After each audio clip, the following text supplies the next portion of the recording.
Good afternoon to all, ladies and gentlemen. I'm very glad to moderate this important panel, having two very important and great men, Professor Richard Falk and Professor Sami Al-Arian. It's a very great pleasure for me. Okay, so we are to discuss about the future of the Arab Spring in the age of Trumpism and authoritarianism. So I don't know what Trumpism means. Perhaps it has a specific meaning, and I will learn from here. So I would like to shortly present our distinguished speakers, professors. Actually, you are familiar with them, with all of them, but in any way, I would like to present Professor Dr. Richard Falk. You know, he is the Professor of International Law and Practice, Emeritus Princeton University. Currently, he is a Distinguished Research Fellow at the University of California, Santa Barbara. Is that correct? Yes. He was United Nations Special Reporter for occupied Palestine between 2008 and 2014. In 2017, he co-authored a United Nations report entitled Israeli Practices Towards the Palestinian People and Question of Apartheid.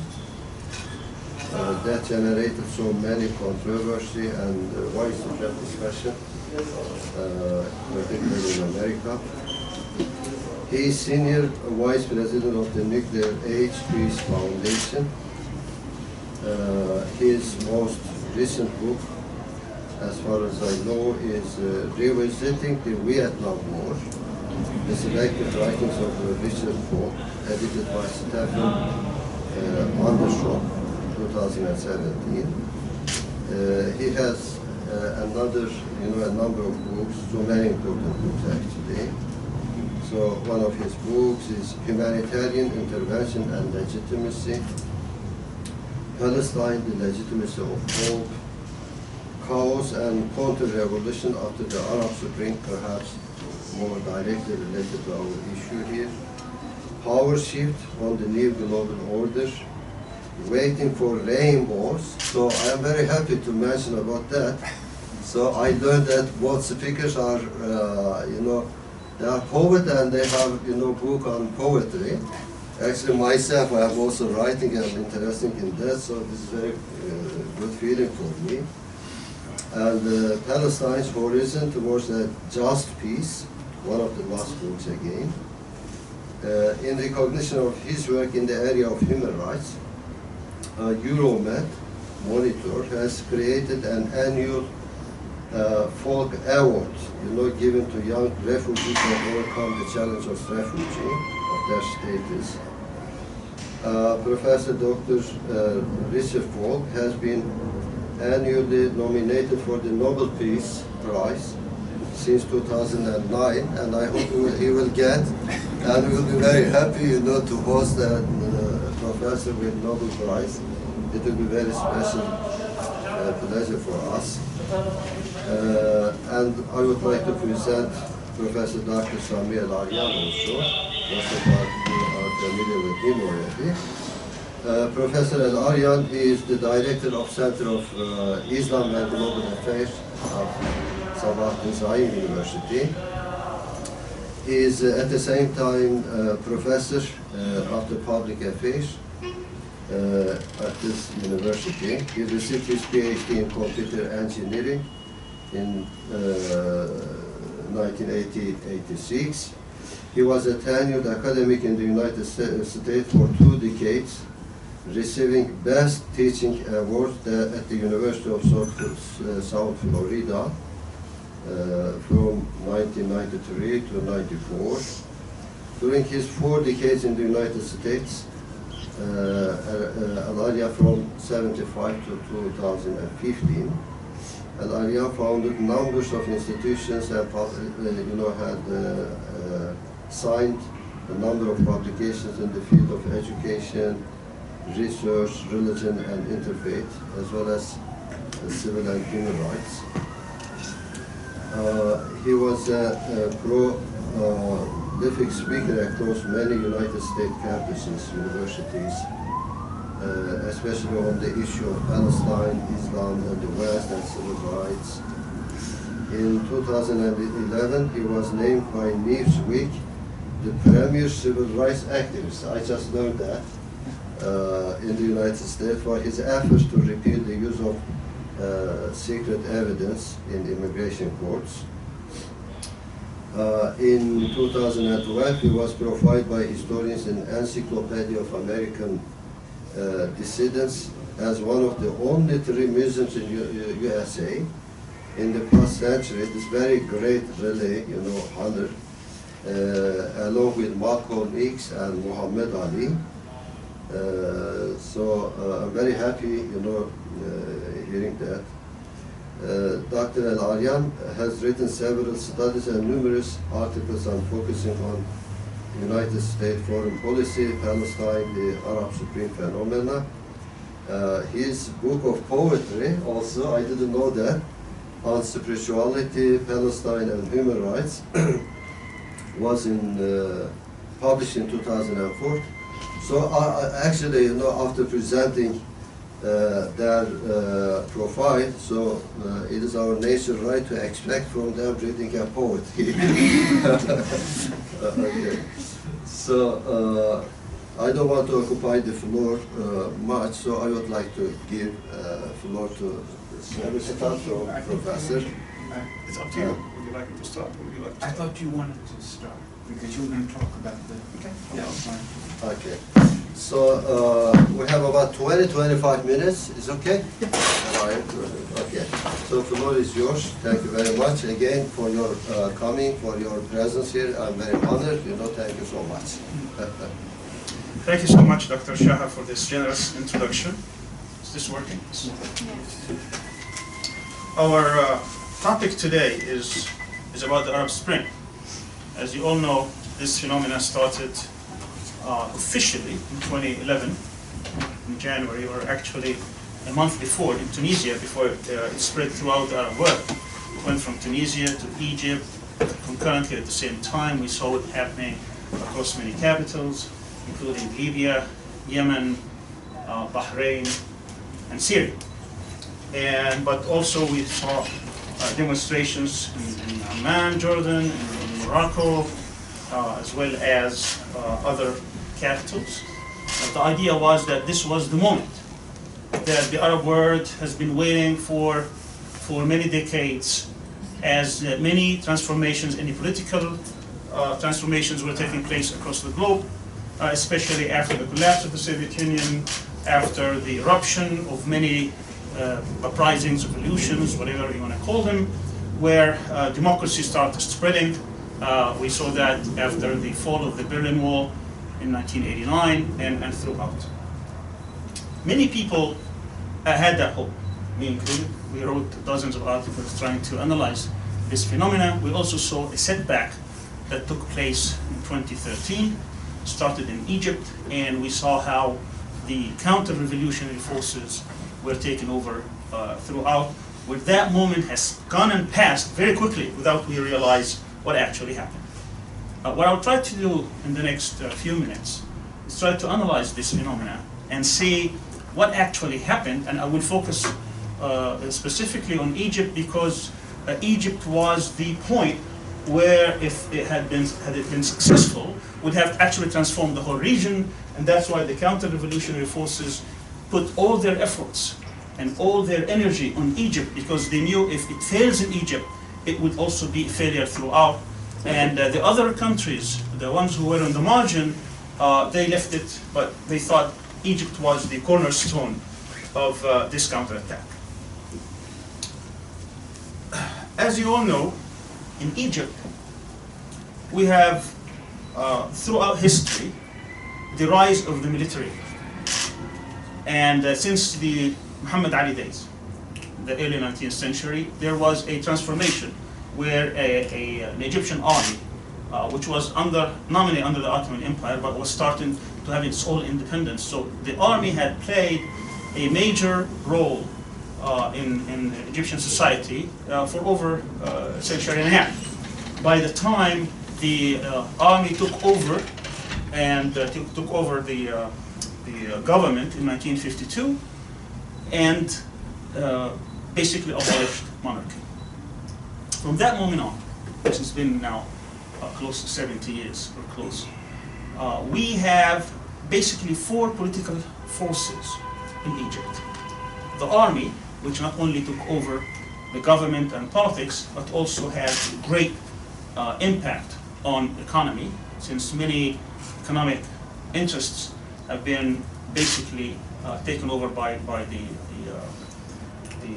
army. I can refer you to an important study by Yazid Sayed, which is called The Republic of the Officers, where he talks about how much of the economy is being controlled by the officers themselves, by the army itself. There are estimates anywhere between 40 and 70% of Egyptian economy in the hands of the officers, and this regime actually has expanded on it. The second force were basically created in the aftermath of the 1973 war, starting with Sadat, but expanded through the reign of Mubarak, which after the revolution they were given this term in Arabic, fulul, meaning the remnants. And what they actually represented were the new economic class that were the new capitalists, but this is really runaway capitalism, unrestrained capitalism. They were taking over many aspects of society by basically through corruption, but through other means, where they were very rich business people. They became very close to Mubarak's sons. They were taking over many industries and many facilities within Egypt, and they were basically being prepared to become the new political class, replacing the army.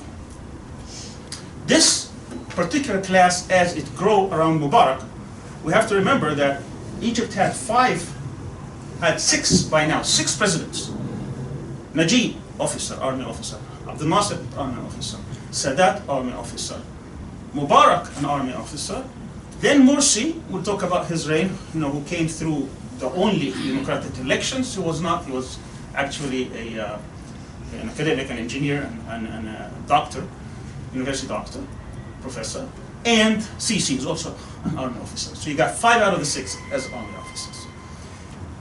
So you have this class of the army who were taking over the country in many facets. They were behind the scenes. They always had a president who represented their interest, but not necessarily somebody who was known as being an army officer, always formal. We have the fulul, who were a growing class. They were taking over many of the economic interests within the country, in industry, in communications, in agriculture, you name it. They were very, very big in these areas. The wealth was transferred in many instances after this opening policy that Sadat started, through their interest also with foreigners, particularly with the United States, with this massive aid that they were getting at the time. And we also had 2 other forces that were being formed as the opposition that was denied much political space in this age of Mubarak and Sadat and Abdel Nasser before them, that there was very, very little political space, as in any army rule, military rule. They were becoming. Now, the Islamic current, the Islamic movement in Egypt has a long history. And this is not a time to really go over the history, but suffice it to know that since the modern political Islam movements, starting with the Muslim Brotherhood, 1928 and beyond, the street, for the most part, was very much in the hands of the ideological Islamic movements, started with the Muslim Brotherhood, but also throughout other movements. The fourth political power that was also emerging was the youth. Those who were not ideologically inclined, but they were more educated, especially in the age of social media.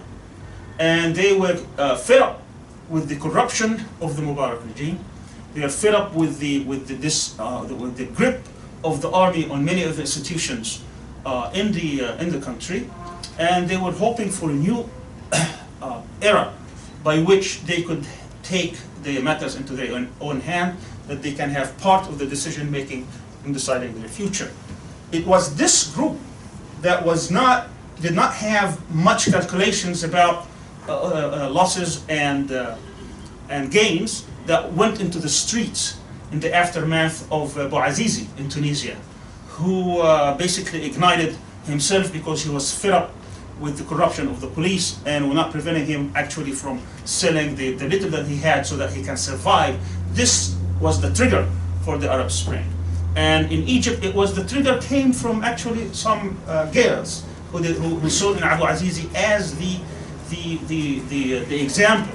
And they also called for people to go to Tahrir Square and start this massive uprising. And within very few days, the whole of Egypt was erupting. Millions of people were in the streets calling for the removal of Mubarak. Now, usually when you have this nascent, small, but dedicated group of youth, this could have been a passing phenomena, rather than as being this phenomena that could actually topple a regime. So the Islamic movement, who was very calculating, the Islamic movement also in its history, they faced many repressive measures by the state, but they have to survive it. So they learn the survival game.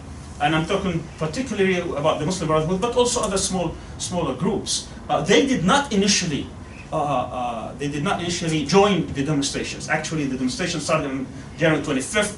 It wasn't until the 28th when the Muslim Brotherhood decided to actually join, when they saw that this became a massive movement that they cannot ignore anymore, that there were many people left their homes and went to the streets and calling for the removal of Mubarak and also the end of the military rule. And it was then when the people went to the streets, and very quickly it became an international phenomenon where they had to, certain groups had to decide whether they should ask Mubarak to leave or should they crack down. It was a moment where you had someone in the White House, it reminds me of Carter during the time of Khomeini, that he did not allow, Obama did not allow Mubarak to crack down the same way Sisi cracked down years later. At any rate, Mubarak was taken out and had to abdicate, had to give up, and there was a new moment where a revolutionary moment became available, but the people who were in the streets and the Islamic movement did not seize on that movement. There were strategic mistakes that have taken place, and a lot of them could be actually understood in their context, but put in all, that shows the lack of understanding of how societies change. Now, just to go back about these four forces, eventually what happened, so that we can understand, is that whenever two of these forces join, align themselves against a third, they will usually defeat it, while the fourth will be looking and basically observing. So we can very quickly go over what actually happened. Is that the first thing that what happened in January and February 2011 is that the youth revolutionary forces allied themselves with the Islamic movement against the Fulul, against those people who were taking over that were represented by Mubarak, while the army itself was observing, did not involve itself directly into the conflict, because what the army was upset about was that this succession plan, that is no longer an army officer, because Mubarak was preparing his son to take over.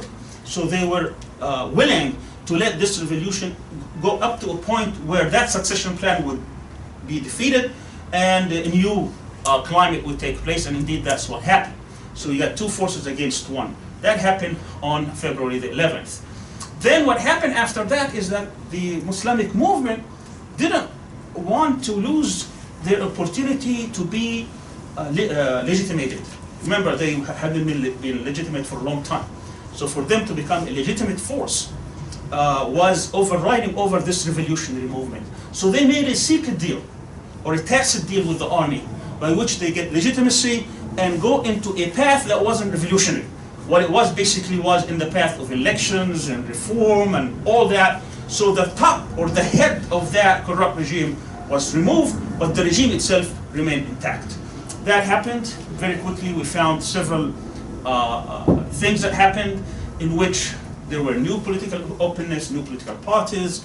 They chose the reform by having constitutional amendments that dealt with the succession plan, but didn't go deep enough to clean up the corruption that had been taking place for decades.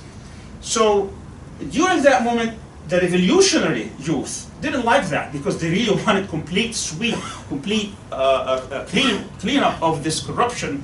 So they start facing the army that was in control. That's what Mubarak did. He left the army in control. They went into the streets. They started cracking down on them. And the Islamists this time did not join. They were just looking at the other side, ignoring the fact, hoping that they would win the elections and get the legitimacy that they were seeking. So, believe it or not, in 1 year, the military had 12,000 trials. 12,000 trials against the youth movement, in which there would be summary trials, they will go to prison, no one knows anything. There were confrontations in the streets, in different places, where dozens of people were either killed, injured, or kidnapped. And throughout all that, the Islamic movements were simply looking the other way, or at least playing the game of elections. So again, we find that two groups, in this case, one of the counter-revolutionary, one from the revolutionary, basically against one, which is the revolutionaries, while the fourth, the Fulul, who have just been beaten up on January 25th, were basically observing. Move forward a few months, now they have basically recovered, and they have their own candidate for a president.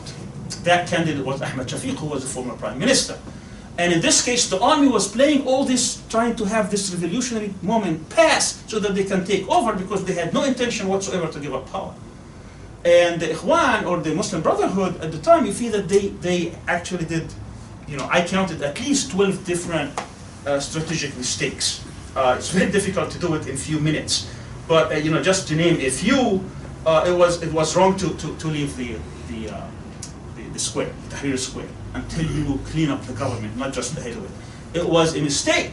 Also, when 32 million Egyptians would go to the ballot boxes and vote into new parliament completely, with 75% were from the Islamic movement.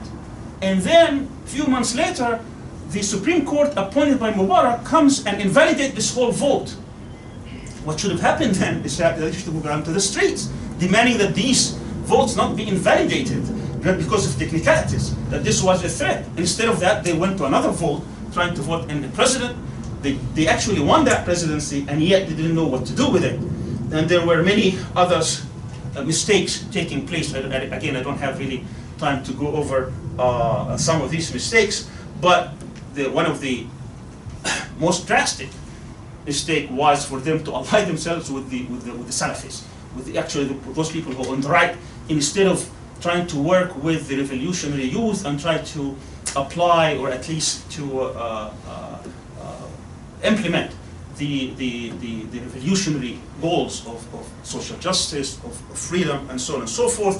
And then they produced a constitution that was only approved by 60+%, instead of having a constitution that could pass in the 90%, so that they can have the legitimacy that they're seeking, so that they can put the army on the side. Through all that, what Morsi, unfortunately, and the Muslim Brotherhood were trying to accommodate the army, and the army was biding its time, waiting for the moment in which it can go back and take over the government. As we see this picture, as it was forming, we had regional powers who were scared that this revolutionary movement will touch them one way or another. So they started years before, in particular, the Arab Emirates, Saudi Arabia, to a lesser extent, Jordan, and of course Israel, who didn't like what is happening because this is going to affect them. So they were working in the background trying to undermine this whole process. And we now have much information about what actually happened. I was in the United States at the time, and I could see what Saudi Arabia, the ambassador of Saudi Arabia, as well as the ambassador of the United Arab Emirates, how they were working day and night. Actually, the ambassador of Saudi Arabia at the time was the current foreign minister, and he was basically sleeping in Congress, trying to lobby people against what's happening in Egypt, because they saw this as a huge threat to the rule of the monarchies. At any rate, the bottom line is that there were many factors going on, and the people who were calling the shots, especially within the Islamic movement, were totally unaware of what's taking place. How much time do I have? You have 5 minutes. 5 minutes. Okay, all right. So, what are the choices that before us? When we talk about Trumpism, what we mean here is because any change, any revolutionary change, we understand from studying revolutions, need 5 factors. You know, to change, to have a change within any country through revolutionary means. There are some revolutionary conditions, necessary conditions for revolution. There are 5 necessary conditions that if they don't coincide, if they don't come together, a revolution cannot succeed. But that's only one part of the equation. The other is what we call structural factors. So there are necessary factors and structural factors that have to do with the revolution itself, how it is built, those who are carrying out the revolution within its context. And then there are local factors. So the Cuban revolution is not the same as the Iranian revolution, is not the same as the Nicaraguan, as the American, as the French. Each one has its own local context. But there are 5 necessary ones that all of them have to exist for any revolution to succeed. And we have very rare revolutions in history because to have all these conditions coming at one point at exactly simultaneously is very difficult. Now these 5 factors, very quickly, they are: number 1 is massive popular discontent, where you have economic grievances and alienation of the middle and working class, and basically a bankrupt state. So this happened during time Mubarak. It's now even worse when we talk about the Sisi government. The second one, which follows this, when people start having unrest, is the security crackdown. You have the brutality of the state where you create a state of fear. No one can talk, no one can whisper even, no one can do anything because they will immediately be hit through either prison sentences or other means. The third factor is the abandonment of the elites. This is very important to understand. When we have elites in the system, they are the layer that protects the system. They could be in all kinds. They could be cultural elites, media elites, professors, even army officers, journalists, prominent people, sports people, cinema people, theater. All this are called the elites. They start basically dropping very one by one from around the system. They leave him naked. So this is important. Business people, military people. This is what is happening also in Egypt. I'm trying to speed up my presentation here because of the time. The fourth one is the collapse of state institutions and the bureaucracy, the lack of services and the lack of security that comes into it, and the ineffective by that time of the use of security measures. All this happens in succession as revolutionary conditions start to come. And the last one, and this is very important, sometimes people do overlook it, is the loss of international support. So when we talk about Trumpism will not allow this to happen. That's where sometimes the systems would have. Trumpism or Trump would allow Sisi to kill hundreds of thousands. The same way they allowed Assad to kill hundreds of thousands. The same way they would allow others, to become civil wars.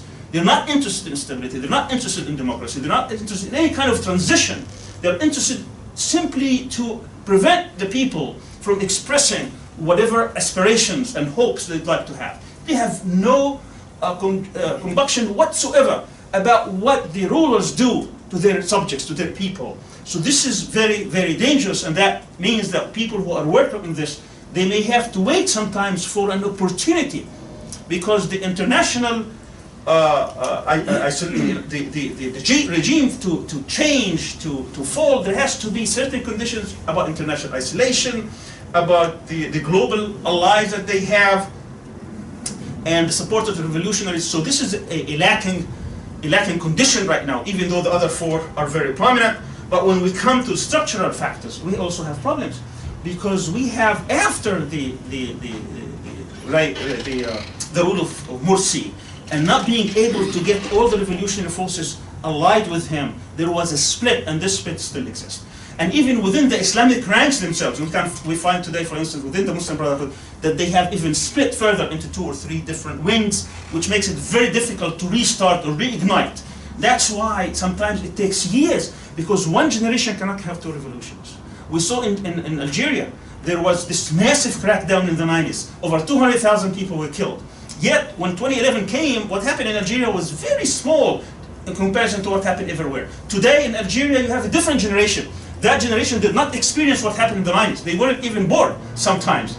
Yet that is willing to go to the streets and sacrifice. So in Egypt, or in different places, it's going to take at least another generation to see another wave of continuous change. Hopefully by that time the international factor would have existed. So what are we looking for? The last 2 minutes, Dr. Jahan. We have 3 minutes, you know, it's Thank you. already. Thank you very much. So what are the choices? Basically, there could be 4 different choices. One choice is for the military rule to continue, for authoritarianism to stay. And that's probably what is happening today, and that's probably the immediate thing is not going to change much. We saw today, and next week we're going to have more discussion. It will be in Arabic and Turkish, and I hope the political science department can invite the people. We're bringing in cooperation, this is with the Al Jazeera Center for Studies, about what's happening in the constitutional amendments in Egypt. So there will be some Turkish professors and Arab professors coming together, and it will be both in Arabic and Turkish. Is that this is one way, because what Sisi is trying to do is to consolidate his power and ensure that he will stay president until 2034 at least. So there will be more consolidation of military rule, there will be more crackdown, and there will be basically a state of fear in the same way it has existed in Iraq and other places for many years. The other possibility or scenario that a lot of people are working on, which is what we call the reform path, the political reform path, in which there has to be some kind of an accommodation between Sisi or the military regime and some forces, some democratic forces or some Islamic forces, by which they reach an accommodation, perhaps under what was permitted during Mubarak, but a little bit better than now. Just I want to tell you, but this is probably not public information, is that during 2013, after the crackdown and the leaders of the opposition was arrested, Sisi basically was negotiating with them. You can get out now, but there are no politics for 5 years. A year later, his deal was, I can let you out now. Now, there's about 60,000 people in prison in Egypt. I can let you out now, but no politics in 10 years. A year later, in 2015, he said, I can let you now, but no politics whatsoever.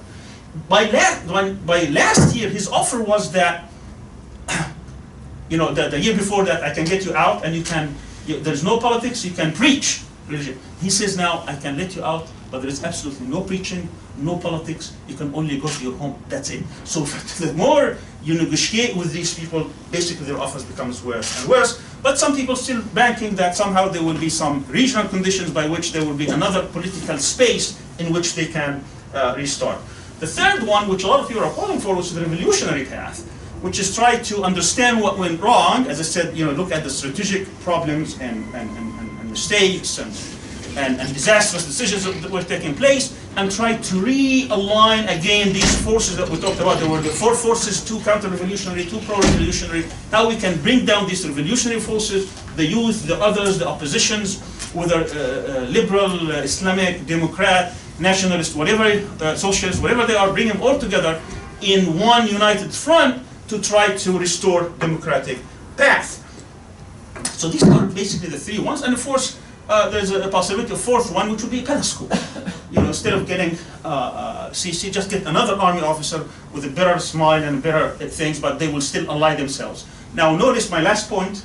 Notice that when you have military rules, that in most cases they would align their objectives, they will align their goals with those who are regional forces, regional powers within the general context. That's why Sisi, since he's been in power, has been trying to align all his policies to satisfy Israel.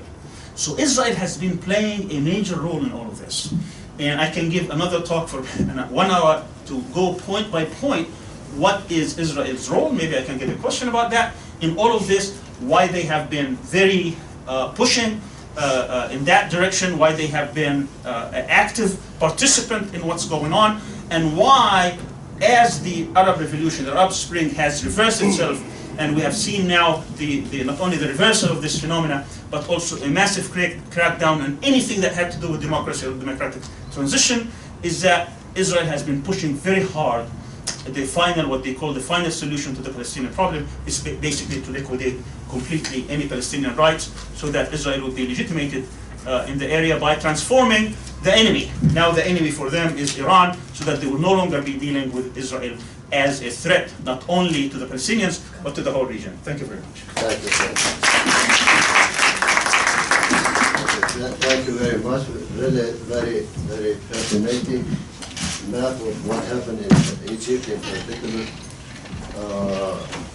You know, actually, perhaps, you know, Egypt seems to be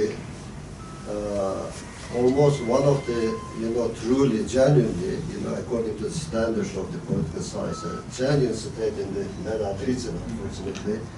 You know, in particular, when we move to the Gulf region, you know, most of the states, the political organizations we know in the name of state, actually, they are either families or tribes or things like that. But even Egypt, you know, is under the domination, you know, of military, unfortunately. So the thing that we, you know, happened in Turkey for a long time, you know, at least until 2010, we have almost the same story. And in other, you know, state-based Muslim countries like Pakistan as well, you know, and even Iran today, you know, even there is, you know, a dominant religious-oriented group dominating the politics, the state still military is so powerful, you know. This is unfortunately one of the, I think, factors which lack the democratic culture, the development of democratic institutions, the share of power, you know, on the basis of democratic values, human rights, etc., in the region.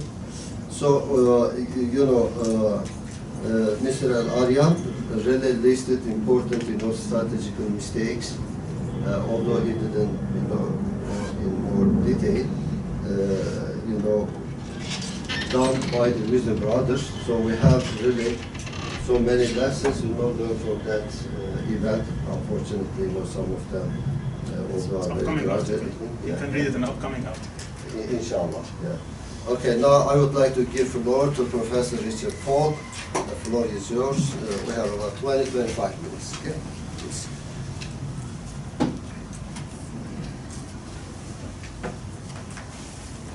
Let me first thank the chair and moderator for an overly generous introduction.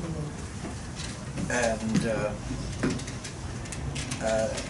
it's a pleasure for me to participate in this forum, and I was very impressed with my friend Sami Al-Arian's very lucid analysis of the Egyptian response to the Arab Spring.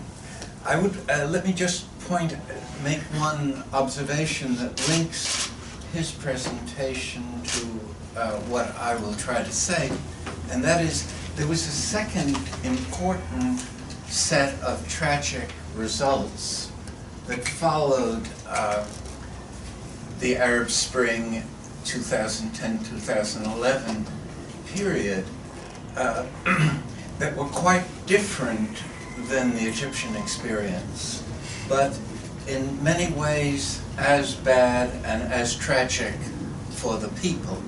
And that is the kind of chaos and strife that has emerged in this period in Syria, in Yemen, and in Libya. In other words, it was not only counter-revolutionary forces that were loosed by a revolutionary moment that didn't fulfill its potential, but there was also a breakdown of minimal order with terrible consequences for the population. And in some ways, this phenomenon, and maybe partly the Egyptian phenomenon, can be traced back also to the American attack on Iraq in 2003 and the kind of chaotic impact that attack had. I wouldn't put that out of the context within which we're trying to evaluate the effects of the Arab Spring. And it's important to take account of a very common Arabic saying, which in English is translated as, people prefer 100 years of tyranny to a single year of chaos. So the chaos of Yemen, Libya, and Syria, combined with civil war and intervention, is really the worst possible kind of result. And in many, I don't know whether one compares Egypt with these situations, who has suffered more from the failures of the Arab Spring, at least the short-term failures. Let me make one other linking comment to what Professor Al-Arian said, and that is, he attributed, I think, a kind of geopolitical veto power to Trump and to the US government. I'm more skeptical of that capacity. Going back to the Vietnam War, the Iranian Revolution, the Cuban Revolution, the US doesn't get to call the shots in a lot of situations where it had at least as much of a stake as it did in what was happening in the Middle East in this period. In other words, I think it's important to take account of the geopolitical intervention, but not to exaggerate it, because that tends to deny the agency of the peoples in the countries that are affected. And as I say, we can learn a lot from the victories over geopolitics that occurred in Vietnam, Iran, and Cuba, and the ability to sustain those victories over a very long period of time. That's, you know, and it's ironic, there was this recent effort to induce the North Koreans to disarm, and they chose, the Americans did have some influence, they chose Vietnam as the site for the so-called nuclear summit. And the reason they gave for doing this was that Vietnam was a model of a country that could resist the United States and yet emerge with a very positive set of political outcomes. It's a very ironic geopolitical use of failure as a foundation for diplomacy in the present period.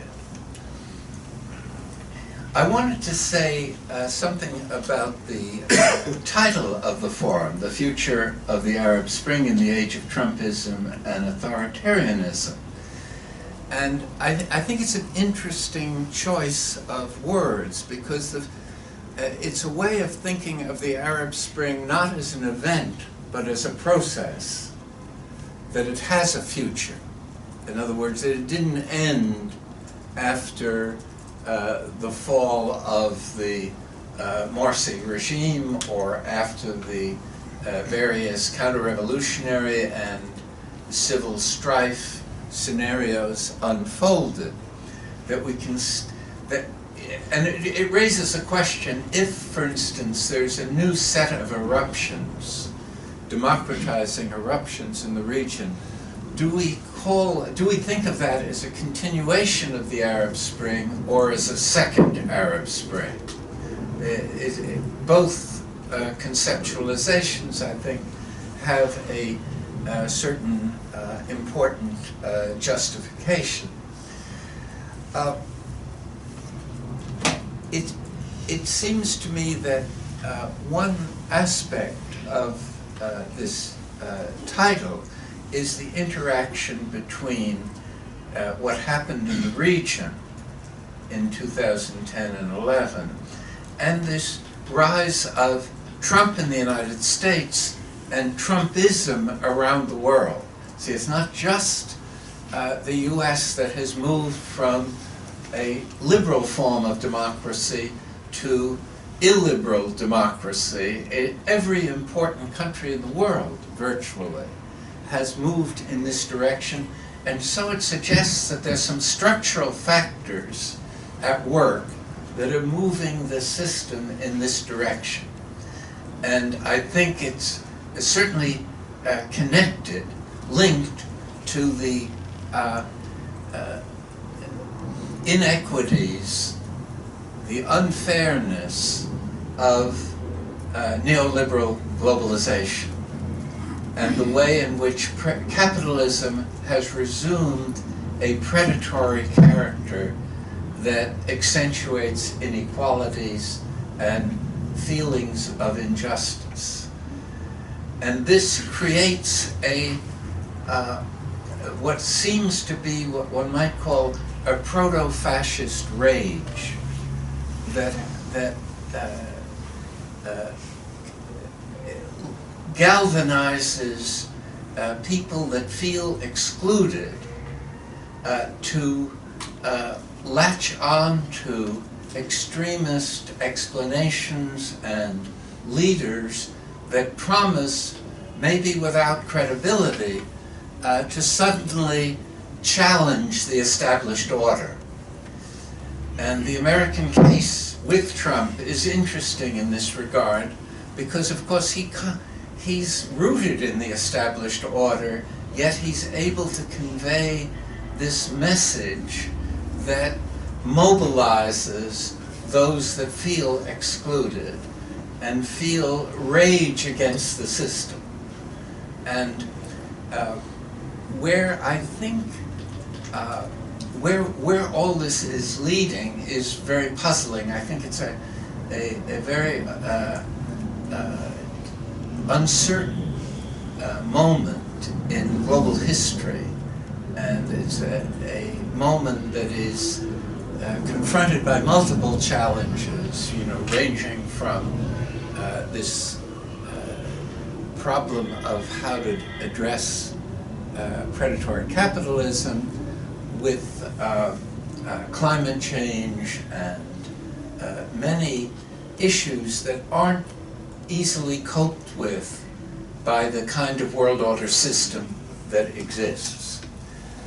Now, I also have four ideas about how to what might happen in the future. Of course, they're not as anchored in the specificity of Egypt as were those of Professor Al-Arian. But they also follow from my premise, which is that the present reality of illiberal democracies around the world is unsustainable. It's either going to get better or worse. It won't. The least likely future is a stability. I think, again, my familiarity with the U.S. Context suggests this kind of eruption of progressive forces, where American youth now are more sympathetic with socialism than capitalism, which one could never have imagined as recently as 3 or 4 years ago. Socialism was a word you couldn't use even in a respect. So that there's a progressive alternative that is challenging what has been the fundamental orientation of the U.S. ever since the end of World War II, which is this bipartisan consensus that emphasizes neoliberal capitalism plus global militarism. And it doesn't matter whether it's a Republican president or a Democratic president, that bipartisan consensus is has been the foundation of legitimate political governance. And Trump was a threat to this, was perceived as a threat to this consensus, and therefore lost the support of a lot of lifetime Republicans and others that associated themselves with the national security establishment. My point is that using the U.S. in a way as a microcosm for a broader set of tendencies that I think are worldwide, is that this system of sort of mixing the procedures of democracy with the substance of autocracy is unsustainable. It will either drift toward fascism, which is a second of my 4 alternatives. So, and there is definitely an underpinning of fascist disrespect for democratic institutions, for the judiciary, for legislature, for elections, for everything that stands in the way of the ultimate leader. And you see the same phenomenon in India with Modi, and now in Brazil with Bolsonaro. It's something that is, as I earlier suggested, structurally influenced and structurally conditioned to find a way of satisfying or responding to this rage. But then the alternative, which I alluded to a couple minutes ago, is the progressive repudiation, both of the bipartisan consensus and of the fascist alternative. And it is that you see emerging in the fight around this recently elected Islamic congresswoman from Minnesota, Ilhan Omar, who, much more than the narrow issue of whether she engaged in some kind of anti-Semitic discourse because she criticized the lobbying power of AIPAC, a kind of truism that it's unimaginable to challenge that in terms of its factual accuracy. Yet it created a firestorm. And the firestorm has to do, in my view, not with the narrow issue, although the narrow issue is part of the broader context, but of this new emerging progressive vision of what America could be if it moved toward a humane form of economic and immigration and many other issues. So that I see the 2 alternatives to the present being drifting toward fascism or a quasi-revolutionary turn in a progressive direction. And I think this is, as I say, this is a pattern that is reproduced throughout the world. And then the 4th and possibly the most plausible one is some kind of hybrid set of compromises and trade-offs between democratization and I wouldn't say fascism, but authoritarian policies. And the trade-offs are very likely, at least in the West, to involve the immigration issue. where in order to be politically, to have a political credibility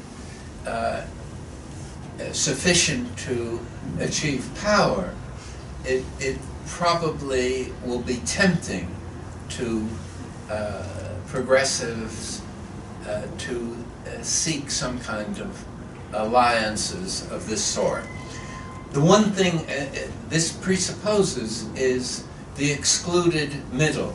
In other words, that the political battle of the future will be between progressives and fascists.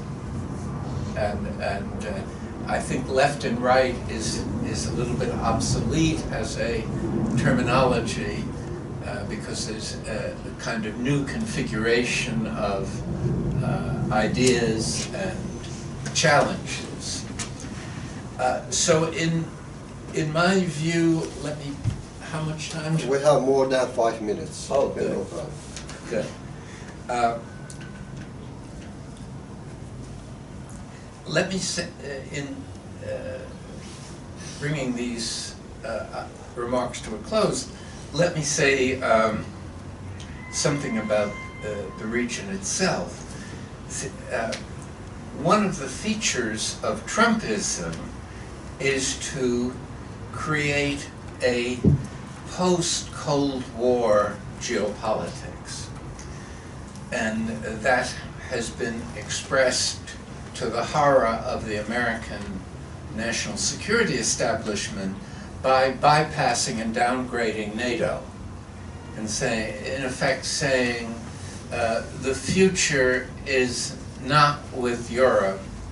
The future, one future is with Russia and China, and the other future is in the Middle East. And the future in the Middle East is this peculiar mixture of solving the Israel-Palestine problem, or at least pretending to solve it by validating the extremist Zionist claims of a Israeli victory. Daniel Pipes, who's a very militant Zionist, has been championing what he calls a victory caucus, in which he says diplomacy as a mode of solving this problem has been tried and failed. And so we have to ask ourselves, how do conflicts end if diplomacy doesn't work? And his answer to his own question is, conflicts end by there being a winner and a loser. And what the Israelis need to do is to recognize, force the Palestinians to recognize that they've lost. And therefore, he recommends, and I think has had a lot of influence on the White House, recommends that the right way to make peace is to escalate the violence and the repression and the hardship of the Palestinians, and to give Israel the symbolic and substantive freedom to do whatever it wants. And the psychological idea is you apply so much force that you seek a outcome that corresponds with this image of victory and defeat. That kind of scenario seems at odds with the two things. One is the Palestinian continued resistance as dramatized by the Gaza Great March of Return, which is one of the unheralded, but I think most heroic and dynamic examples of popular resistance, certainly in this century. And the other is the growing solidarity movement around the BDS campaign and other initiatives that definitely is gaining political traction. And because it's gaining political traction, it's creating this effort to change the conversation by accusing those that are supportive of this global solidarity of being anti-Semites and a way of a path toward intimidation. So one sees this this dynamic playing out and, in my view, failing. But what it does mean, and maybe others will disagree with this, it means that the future of the Israel-Palestine struggle is shifted its locus from an intergovernmental and UN center to civil society.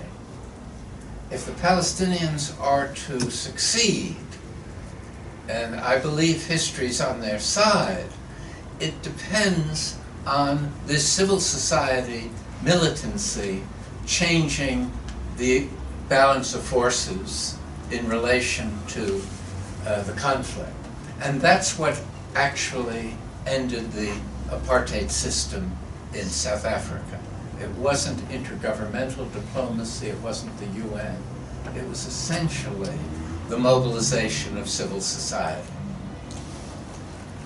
And it's that the geopolitical perspective literally doesn't see civil society as part of the power game, and therefore it tends to underestimate people. But it's people that change history more than governments, and in this period, more than weapons.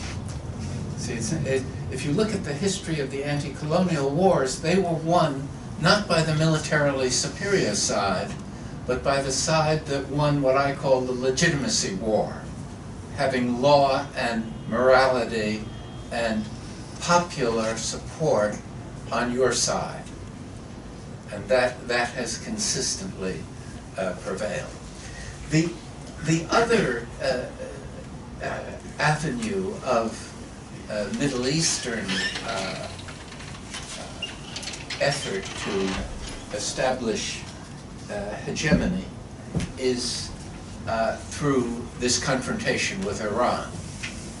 And that's, again, a losing game in my view, and will bring massive suffering and spreading of chaos.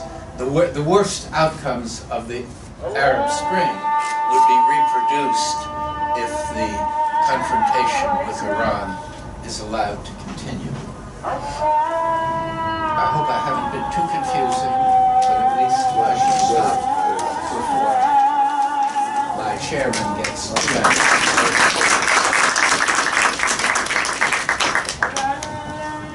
Thank you so much. So very broad and wider, picture of what happened in the world, not limiting with any region only. All of USA, in the world politics, economic, factors, etc., etc.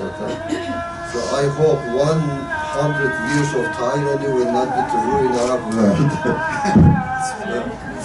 Because we are living in new millennium, actually we have so great hope in new millennium, what happened just with the Arab Spring. I myself, I'm writing on civil society, democratic transition, etc., so we assume that the fourth wave of democracy now is happening. In the Middle East, in the MENA countries, and then it will disseminate into the other regions, and in particular the impact of civil society and the role of civil society. But now, when we talk of civil society, we shame. We are to shame it, because civil society, actually the counter-revolutionary powers in Egypt, they came to power over the shoulders of civil society organizations, unfortunately. So civil society organizations, brought Ukraine to be, separated into different regional powers, and the domination of Russia over there, unfortunately. So now, as one of the activists and author writing on civil society in Turkey, and one of the well-known, has written so many books. Really, I'm not proud of civil society now, because civil society, unfortunately, are somehow manipulated by what is called now Trumpism or international powers, unfortunately. Anyway, so we have some time to have debate and take some questions from the floor. If you have questions or remarks or any comments, contributions, we'll be very happy to take them from the floor. Yes. Thank you, Dr. Falk. Thank you, Dr. Sami. Is there no microphone? No microphone? The speaker. Okay, I will try my best. In fact, when we talk about the counter-revolution, we can just realize that it had rise, in fact, before Trump. It had been rise under Obama's administration. It also with a very huge support from Europe as well. We saw many European capitals, for instance, opening their doors to Abdel Fattah al-Sisi, and they're still doing that. And also the military assistance, the weapons deal still going on between Europe and also the military regime in Egypt, as well as the Saudi Arabia, for example. So it seems to me that there is a mainstream trend in the West. As you said, it prefers stability over human rights and democracy and all of these norms and values. So my question is there a possibility, at least in theory, for the revolutionary powers in the Middle East in order to convince the West, or to have a compromise with the West in order to convince them that their interests will be best served in the Middle East by democratic regimes, not by regimes like what we have in Egypt or in Saudi Arabia? Is there a possibility for that? For example, all we know that Abdel Fattah al-Sisi doesn't deliver stability in Egypt. It's a fake stability. Its stability will not last for long. Thank you. Oh, that's a very important but difficult question. My own answer, and I'm sure Professor Al-Arian would have a better answer, is that we can't know the future very. We can't really anticipate the future of such a complex, contradictory set of forces that exist in the region. But because of the uncertainty, though, there is the possibility of unanticipated positive change in the directions you mention and desire. And of course, we can look back at the Arab Spring itself as something that burst upon the scene to the surprise of all the experts. No one anticipated that, which suggests to me the fundamental obscurity of the balance of political forces and popular feelings. It's notoriously difficult to anticipate populist risings. It's very much like predicting earthquakes. You know it will happen at some point, but to have any precision about when and where is almost impossible, even with the best technical analysis. So I think it justifies struggling for what you believe in without feeling confident that the results will be what you hope for. And I sometimes talk about the politics of impossibility, that you should, because of the uncertainty, there's every reason to think that one of the outcomes can be the protection of human rights and the protection of a humane society, the formation of a humane society. And therefore, people of goodwill should give their allegiance to that possibility. But intellectually, we're not smart enough to be optimistic or pessimistic. Thank you. Before I answer or comment on this question, I just want to correct a perception in case I misspoke or it was not understood. I certainly did not mean that the US has all the cards or that they can actually manipulate things, but certainly the international factor is an important factor whenever you're talking about a worldwide event. And what I meant when I said that had Trump been in the White House, because President Mubarak asked the U.S. To give him basically a leeway in terms of complete crackdown on the revolutionary forces and movement during the January and February 2011 uprisings, and Obama refused. And he actually sent him somebody who warned him. So that was an opening for people to continue. Had Trump, what I meant, been at the White House, obviously from the geopolitical point of view, as far as the U.S. is concerned, they are not happy with instability, they're not happy with independent countries. Obama was willing to let this experiment continue in the hope that somehow it could be manipulated, it could be controlled, it could be cajoled, it could be worked with, because that's what he called the right side of history. But the U.S. will never be happy or open when you have a completely independent country that can take whatever it wants in terms of its foreign policy decisions, despite whatever American concerns or interests have. So that's a given. So from that standpoint, and we know now from, for instance, Kilpatrick's book, the New York Times reporter who lived in Egypt throughout this period, and he wrote about that some even of Obama's, just to answer the question, some of Obama's instructions were not carried out by his own Secretary of Defense and Secretary of State. Chuck Hagel, who was the Secretary of Defense, would tell Obama one thing and would go and tell Sisi something else. In other words, Obama was trying to basically preempt the coup, trying to get the government to move in a certain direction, and Hagel will go and do his own negotiations with Sisi. Same with John Kerry, who was Secretary of State. So actually there was a coup in the White House before there was a coup in Egypt.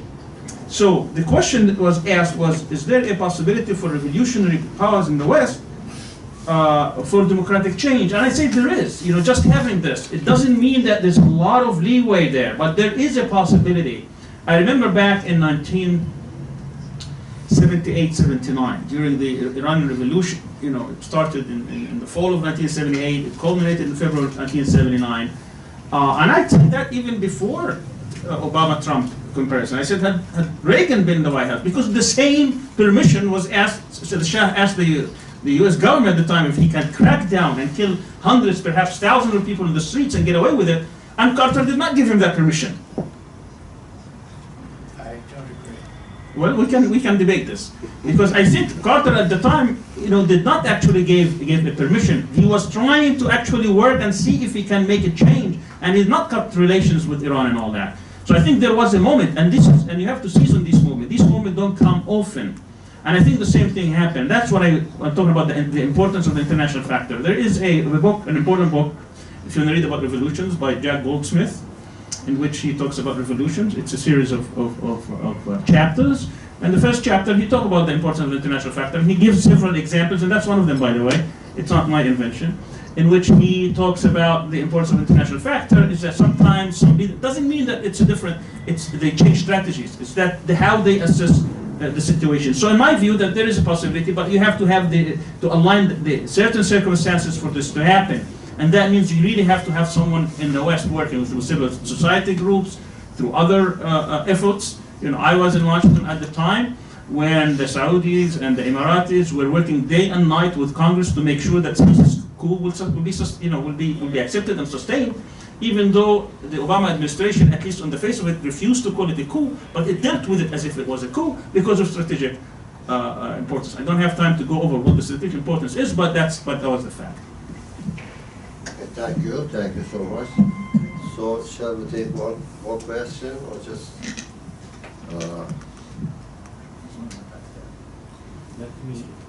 Yes. Let me ask a quick question, and I think it's just a follow-up, and probably, Professor, you're gonna continue in this direction.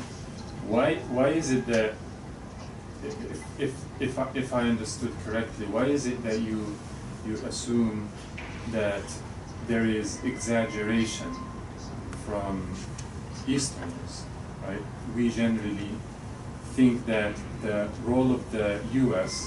and then the role of Israel in how change occurs in the region is very, very important. And without, quote, quote, that permission, nothing is really going to happen. If my understanding is correct. Well, I'm glad you asked the question, but my understanding of this issue is that there's a tendency to exaggerate the capacity of the U.S. government in particular to control these historical processes where powerful forces are unleashed that it wants to somehow discipline or control. And let me go back to the Iran Carter, because I had some connection with that, and there's no question that in the middle of the Camp David talks, Carter and Brzezinski called the Shah of Iran and congratulated him for being tough, and the very big demonstration in Jaleh Square in Tehran where they machine gunned a large group of demonstrators. And it was a moment of violence, and the U.S., despite, and why Carter is important is that he was as humanistic as this bipartisan consensus can tolerate, and yet he chose this path, and again that path failed. The U.S. wanted the Shah's, the White House wanted the Shah's regime to succeed, and they wanted the revolutionary challenge to be defeated. And Brzezinski, who was very influential, he was the national security advisor at the time, particularly why he was very close to the Iranian ambassador in Washington. And I happened to be in Iran at the time of this revolutionary moment, and the American ambassador in Iran confirmed this view that he tried to persuade Carter and Brzezinski to accept the outcome of the revolution, but they wouldn't do it. And they were trying to, they brought a NATO general, and they were trying to do various things to reverse the popular movement that was successful, partly because the armed forces in the Iranian case were unwilling to support the monarchy in that case. But what I tried to say more broadly was that it's not that the U.S. always fails. It has succeeded in a number of cases, including in Iran in 1953, when the Shah was restored to power over Mossadegh, the elected democratic leader.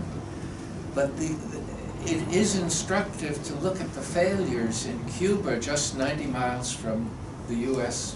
coast, in Iran, and in Vietnam, where it invested enormous resources and gave a green light for the assassination of a leader they felt was ineffective, and his brother, the Diem brothers. And I think it's important to understand that military power and geopolitical intervention can do certain things in the contemporary world, but there's a lot that it can't do.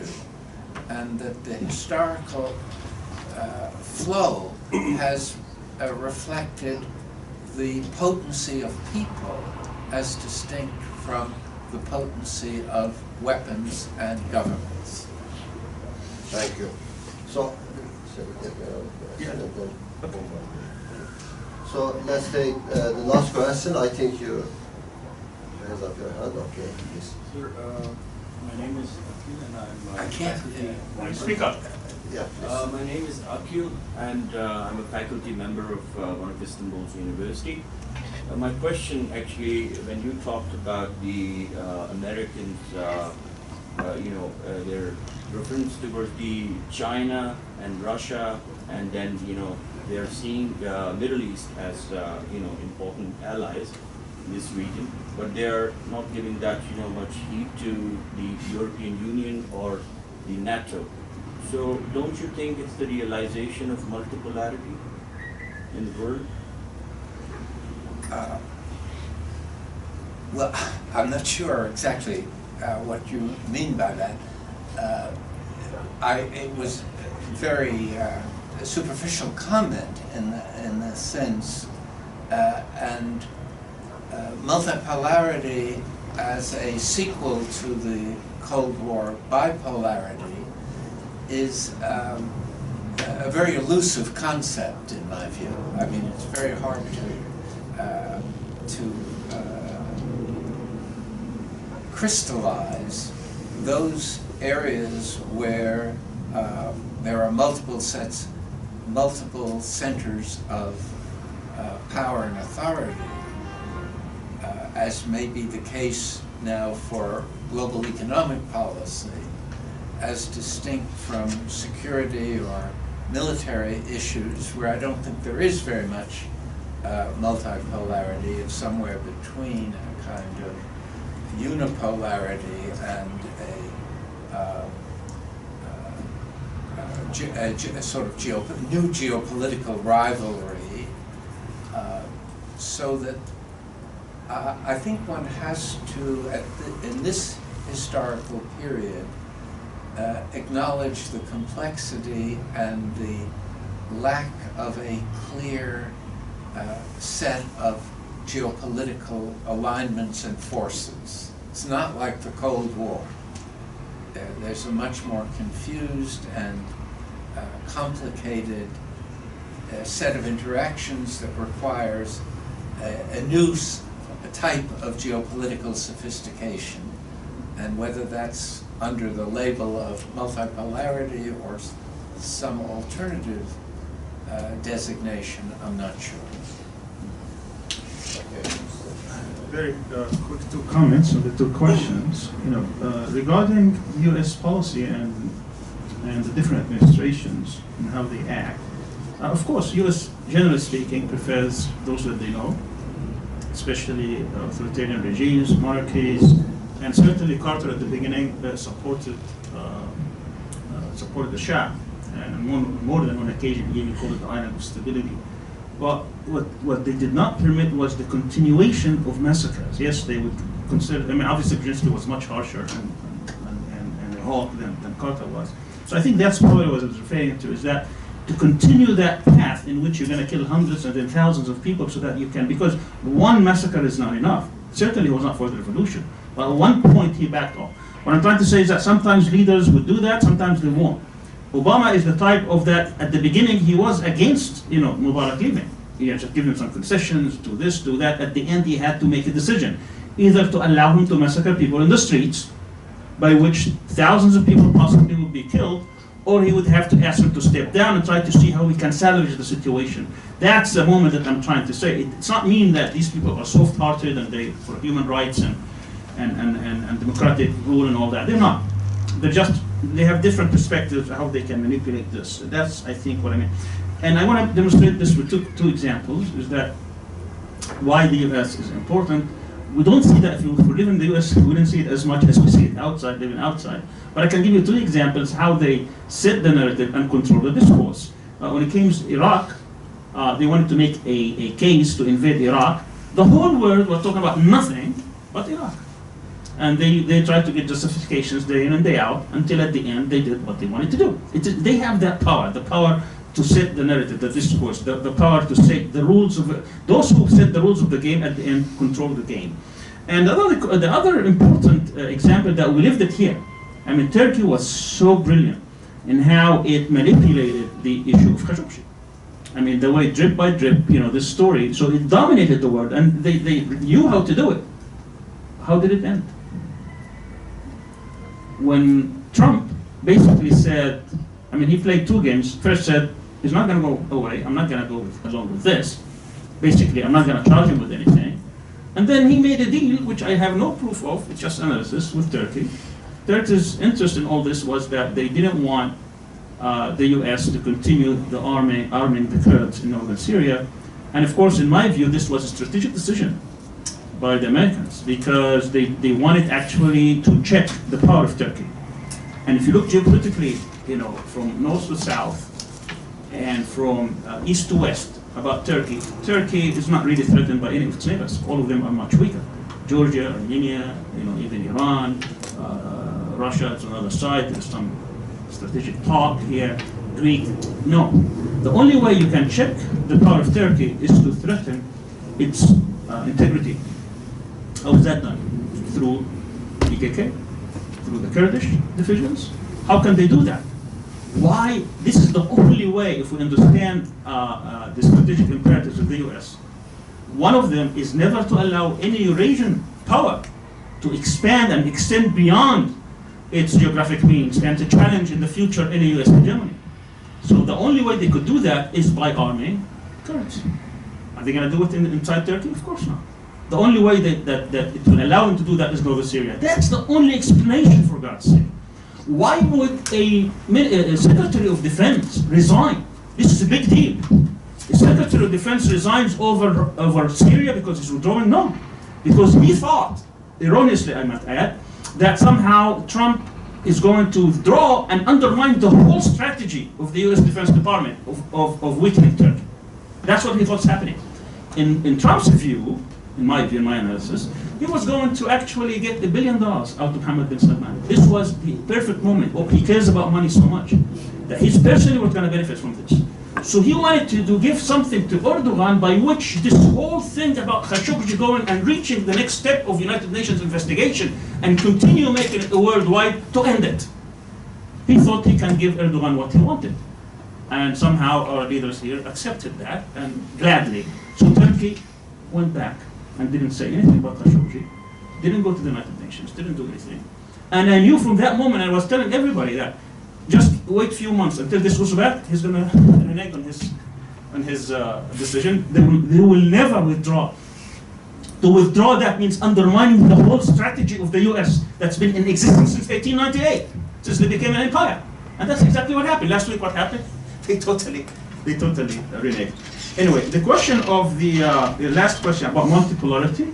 We'll never have multipolarity as long as, number one, we have a military power that is challenging everywhere. And I'm not trying to build up American power. I just want us to be realistic. All right, we don't have multipolarity right now. When you have one power in the world, basically controlling all trade routes throughout throughout the world, it's very difficult to have multipolarity. If they wanted to start, let's say, closing the Strait of Malacca, that's where 60% of Chinese trade is passing. Can somebody challenge them? I mean, obviously they can start a war. I'm discounting the nuclear weapons because this is a different game. All right. So, but can they challenge in certain areas? Yes. But you don't have multipolarity. You're not going to have multipolar world until that power at least controls its region.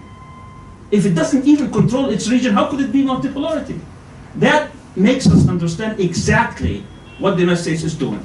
They're trying to build alliances with Japan, with South Korea, with Vietnam, with Laos, all these Philippines, all these areas. Why? Because they're trying to surround China.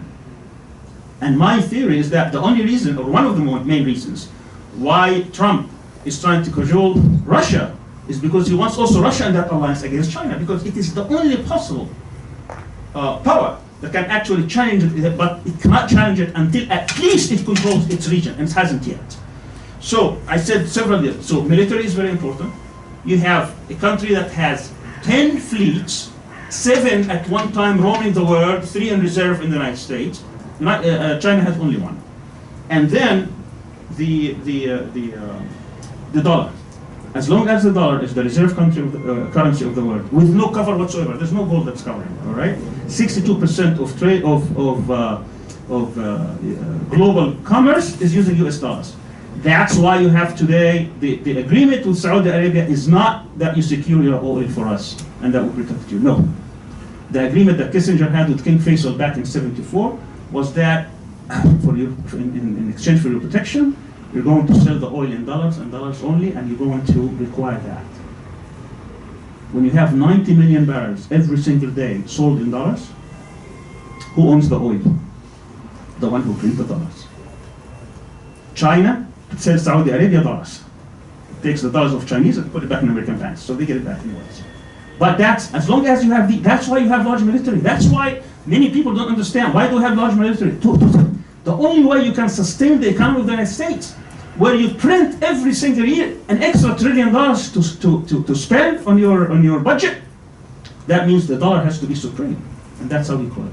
So this is so multipolarity. We're far from that, but that doesn't mean that they cannot challenge it in certain areas. I mean, it's not black and white, but we have to understand the bigger picture. So thank you so much. We are actually, the time is over, the time left for us is over. Please forget about the pessimistic points mentioned here and keep our hopes. We are people, and I hope we will have an age of less states, less authoritarian armies, more people, more freedom, more human rights. Okay, you can do that just after my show. Okay, so I would like once again express my feeling of more than thanks and appreciation to Professor Richard Falk. You know, he really honored us with his presence here. Thank you very much. And Professor Sami Al-Arian. He's from family already, but his presence was very influential for us, very, very fruitful, very important points, remarks. So I benefited too much. So thank you once again. See you in another CIGA organization. Thank you very much, Dr. Shahar, for your presence here today and for moderating this session. Really appreciate it very much. As you know, CIGA and the Political Science Department work hand in hand in many things. All our students at CIGA are students within the department. I just want to say something about next week. There is a particular important event next week. As I said in my remarks, there will be two panels on the 19th, which is Tuesday, starting from 1:30, one panel, and then 3:30, another panel for an hour and a half each. They will have 8 scholars, I believe, coming here to discuss what's happening in Egypt. The discussion will be in Arabic and Turkish, and there will be live translation. So we'd like to, if possible, the students come, especially even the Turkish students, they could come and benefit from this. There will be some Turkish professors, Egyptian and other professors. And it will be carried live also. Millions of people will be watching it on Al Jazeera. This particular one, Al Jazeera, is bringing all its equipment and things. So this is good for us. But I also would like our students to benefit from this particular one. So encourage your friends and your colleagues and your students to come and attend. It's going to be in the Isfaham building at 1:30 on Tuesday. Thank you so much. I will send it to you. Thank you very much.